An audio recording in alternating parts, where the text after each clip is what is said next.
I'm Namilanta Kombo, and this is Dear Daughter, the podcast I'm making with the BBC World Service. Have you ever had that experience where someone makes a light-hearted comment and they have no idea that it really bothers you? It just hits a nerve. My dad is currently planning to move closer to my half-brother to be, quote, nearer to the grandchildren. And when I asked him why he had considered locations closer to me, he said, somewhat jokingly, well, you haven't yet provided me any grandchildren. Someone said to me once, if you aren't going to have kids, well, you better get some extra insurance for your old age. I went to get my hair done and my saloonist said, and you still don't have a child? And she really went on and on telling me how it's good for you to give birth before your 30s.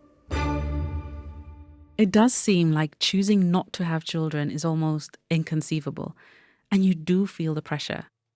I've received a letter from someone who's also been thinking about this, and she's joining me today on this episode of Dear Daughter.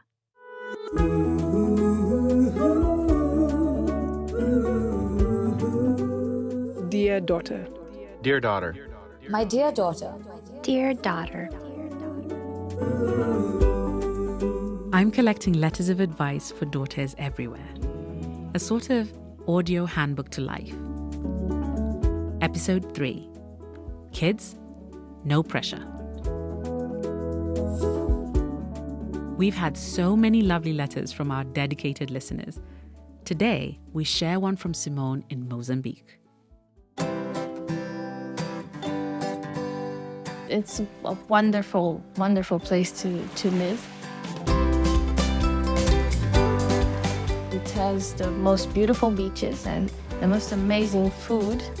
The seafood is one of the best. The people here are amazing as well. They are very humble. Mozambicans are very happy. This is where I'm from. I'm from Maputo, the capital city. And you're born and bred in Maputo? Yes, I am. I have my little sister, who's not so little anymore, but, well, she's still little. She's just 1.5 meters. But, so my mom, my dad, me and my sister, and a whole bunch of family. We're a very close family. When we do gatherings, I think we are probably 30 to 40 people, like Sunday lunch or, I don't know. Everything's an excuse for a party in Mozambique, for dancing and for eating. So I grew up surrounded by family. When Simone was growing up, her mum was a doctor and had to work long, unsocial hours. But she still made time for Simone. She had this thing of making us feel like we are the most amazing thing in the world. Like the most amazing thing that she's ever done, the most amazing thing that exists. But that made me grow up with the confidence. She had me when she started university she's a doctor, so when she started medical school, she had me, and then she had my sister. I don't know how she raised us while studying, while going to the hospital at 9 p.m. and coming back home at 8 a.m. We were fed, and she would comb our hair. Being African, you will know that's a process. But my mom was such a good mom that I think she made it seem like it was easy, you know. And what about your own family? Like, you're married? I am married. I've been married for 4 years, but we've been together for 9. And we have 2 kids, a son who's 5 and a little daughter who's 1.5. And what are they like? What are your kids like? They're amazing. They surprise me every day with the things they say and the things they do. And they're so different. They're so alike, but at the same time so different from one another. Simone loves her family, loves where she lives, loves her job, and most of all, loves being a mum. But recently, she got a different perspective on motherhood. She started to wonder about the pressure from society to have children. So it comes to an age where you have to have kids. If you get married today, you should be pregnant in a month. That's basically Or tomorrow. it. And then, yeah, or tomorrow. Yeah, preferably tomorrow. That would be good. You have one kid. When my son was 3 years old, people started asking, when are you having the second one? When are you having the second one? And even now, people are asking me when I'm going to have the third one. After hearing our podcast, Simone decided she wanted to write a letter to her daughter to free her from that pressure. To tell her it's okay if she doesn't intend on having children of her own. So here it is.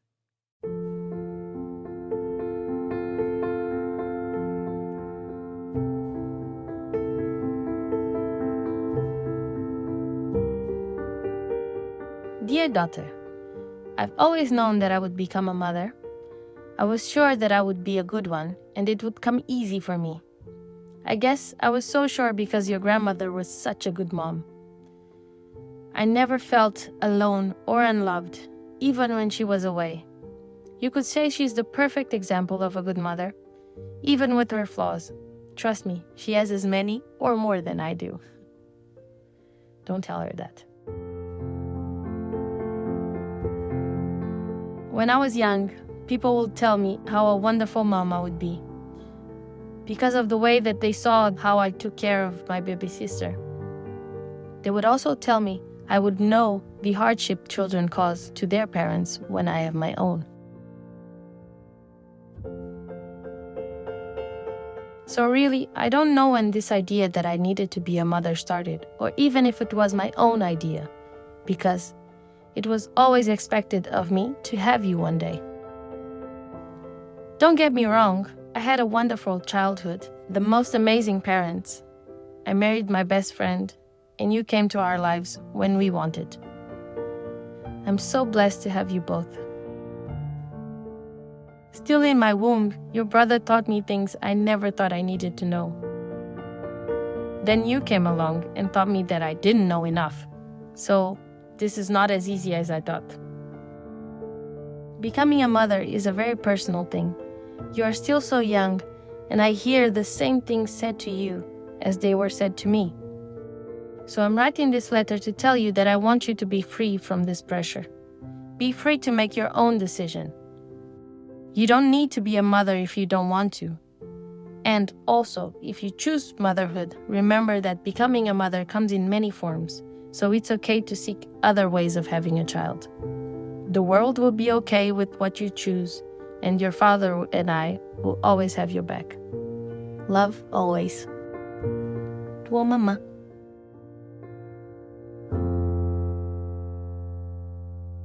Simone, thank you so much for your letter. I know you are a keen fan of the podcast, and each week you look forward to the next episode. I know that's dedication. But tell me, why did you decide to write this letter to your daughter? I have a group of friends that I love dearly, and we are all women. And one of my friends, well, she wasn't getting pregnant, that's it. So we are four of us are mothers, she's not. And I love her dearly, and I saw her suffering. That really made me think that we have such a pressure to become a mother. We as females, I don't know if it's just Mozambique, I don't think so. I think it's a global thing that you grow up, you are female, you will be a mother at some point. That's the way that it has to be.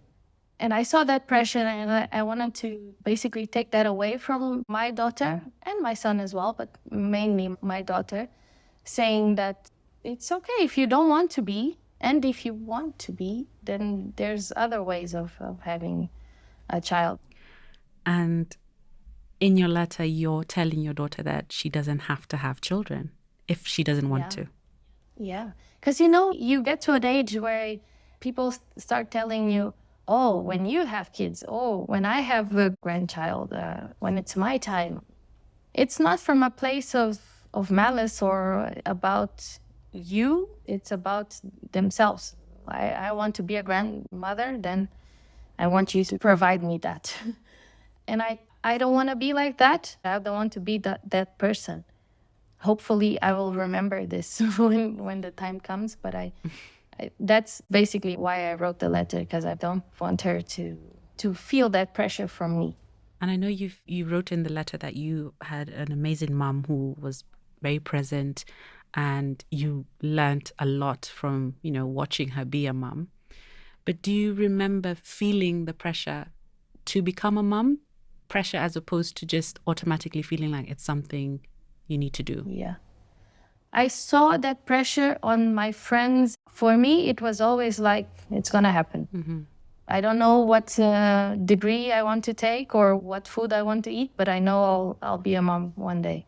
When I realized that, I think that's when I decided, well, to just go back and think what happened. And if I felt that pressure, I don't know. My mom and my dad started asking for grandchildren.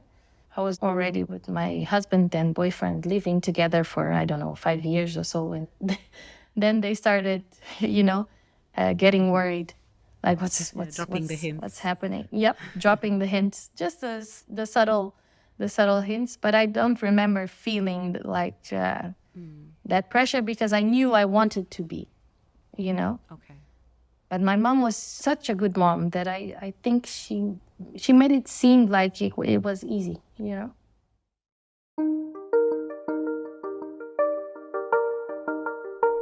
You have a son and a daughter, and in the letter you did specifically say that you've seen a difference in the way society treats your son and in the way that it treats your daughter as young as they are.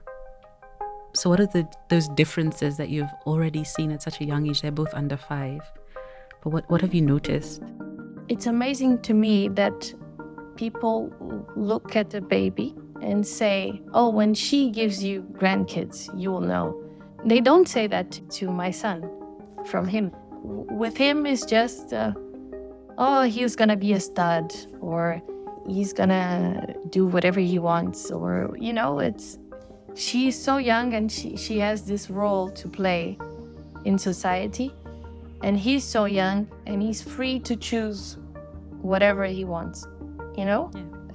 It's basically that. So I don't want that, and I can't control society. So I want them to feel like they're both free to choose wherever they want. My friend Daisy says, your boy will be a conqueror and your daughter will be a conquest. And that's just how life is going to view your kids when you have a girl and a boy. I love my kids, and I want what's best for them. And I think you always harbor expectations about what you want for your children, Mm-hmm. So you see your child and you say, I want my daughter to have this and to do this and to do that. How do you ensure that you don't interfere with how they're living their lives? You have expectations or you have dreams for your daughter. So how do you think you're going to deal with that? I don't know. I'm afraid that I'll deposit my expectations on them and then forget that the objective is for them to be free. Part of the reason why I wrote the letter is for them to, for her to tell me, but you said this, why you told me to do my own thing, to do my own choices, or why are you pushing this now? She'll bring up the letter and the podcast. She'll say, you wrote it and you said it. I have proof. Exactly. So you really have to live by what you're saying. Yeah. Hopefully I will. Do you want grandchildren? I'm afraid that if I say yes, then I'm contributing, to that. Mm-hmm. But if I say no, then I'm also saying that you shouldn't, and that's not true. So what do we do? What do we do? What would your mother say to her potentially never being a great grandmother? That's a good question. I think she would be scared. I think she would be scared because my grandmother is still alive and she is a great grandmother and she loves it. And I think my mother looks at her mother, says, I'll probably be like this. So I don't think she'll be very fond of this podcast, of this episode at least. I feel the same in terms of I absolutely want my son and my daughter to have their own, freedom of choice in terms of something like this. And I will defend them to the end, that it's up to them. Yeah. Personally, I feel that when it comes to having kids, I just feel like you should just have them earlier, because everything pales in comparison once you have your child. It's interesting you say that, because when I think about it, I think not completely the opposite. I've had this conversation with my husband, and I think that for me, you should leave it later in life. Not too late, but later. Because it is a bit limiting to have kids in terms of, traveling and staying out late or whatever you want to do. But I see what you mean. It makes sense what you're saying as well. I just want to be able to have an open conversation with my kids about their choice.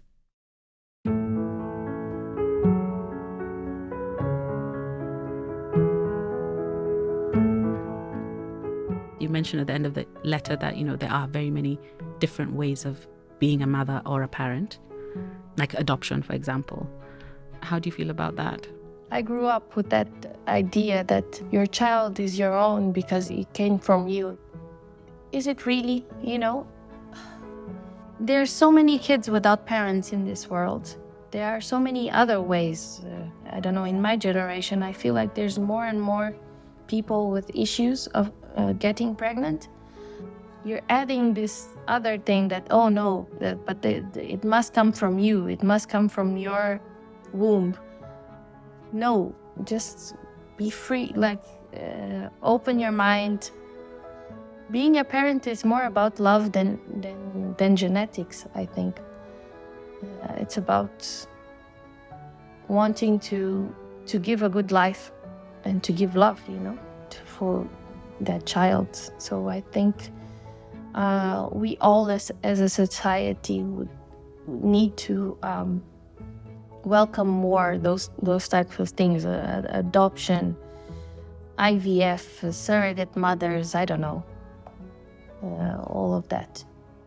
I see the pushback to adoption deeply rooted in African culture, and the idea of lineage and having the fruit from your womb and the fruit in that way. Yeah, exactly. Yeah. I think in Kenya it's shifting. It's slow, but it is shifting, and something like adoption is an option that for many. Is it the same in Mozambique? I think so too. I'm seeing more and more. It's interesting because I grew up, one of my grandmothers, she would take care of so many kids in her community. It was amazing. Like every time we would go there would be another child about the same age as us living there. So she would take care. Basically what happened was, in her community, people have, 7, 10 kids. And they would come to her and say, I can't afford to care for this child. Can you please care for him? And she would open her arms. I call them my cousins as well. It was never adoption. So it's not like she was their mother or any of that. But I think it's like a godmother or something like that. It was informal. Difficult for me. Yeah, it was informal. Yeah.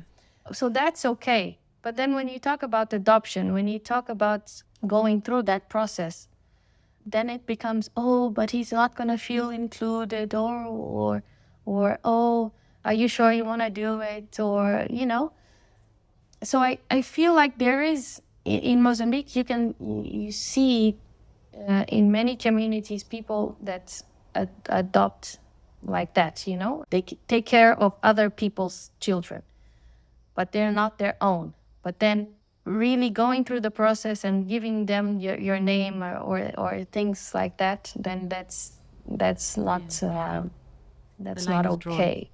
Yeah, the line is drawn. But I feel like it is shifting. I see more and more people adopting.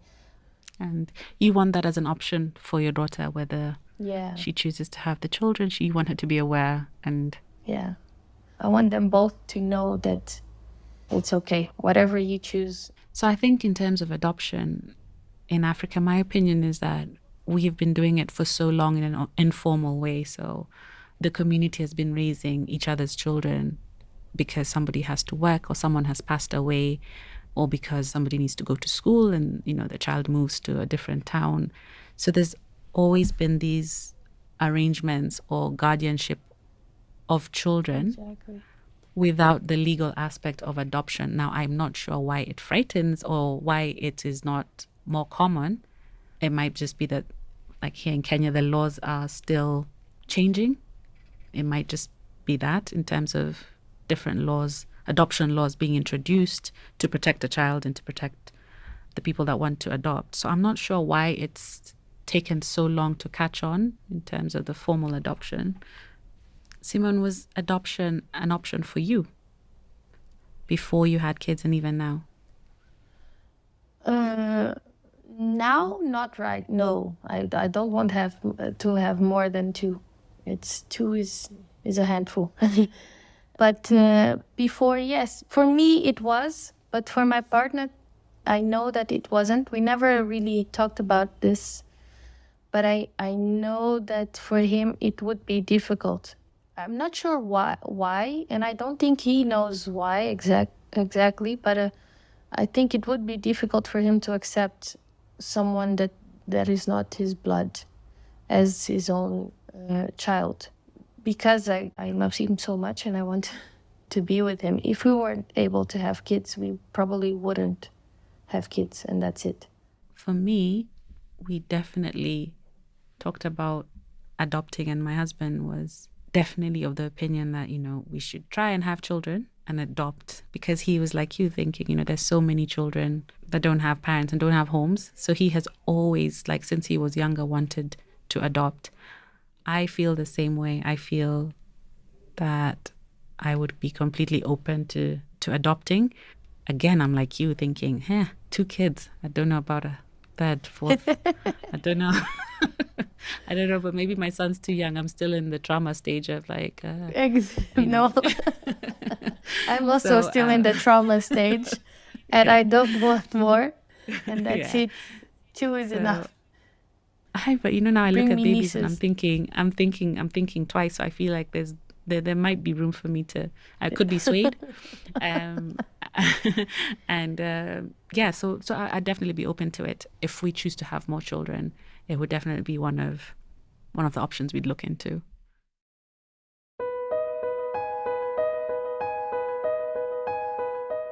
I think it's so easy to say things to people, to children, to your friends, and consider them to be just a comment, but not think about how it might impact the other person. And I sometimes feel like as a parent, I see reflected in my daughter the things I don't like about myself. So if she is shy in a moment, I don't like that because I see it as something that I would do and I want better for her.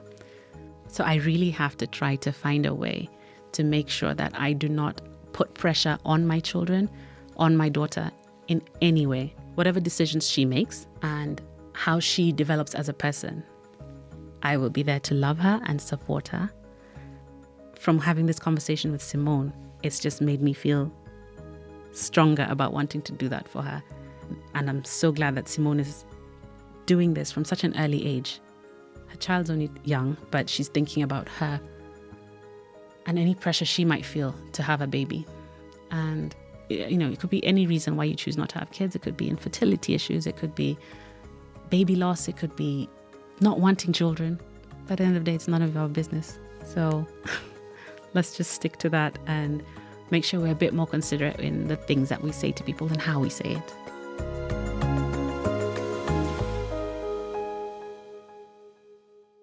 I'm so thrilled to be getting letters from fans of the show. If you've been listening and think, I have something I want to share with my daughter, or an important woman in your life perhaps you consider to be like a daughter, why don't you get in touch? You can write to us at bbcworldservice.com/Dear Daughter. You'll find our privacy notice there as well.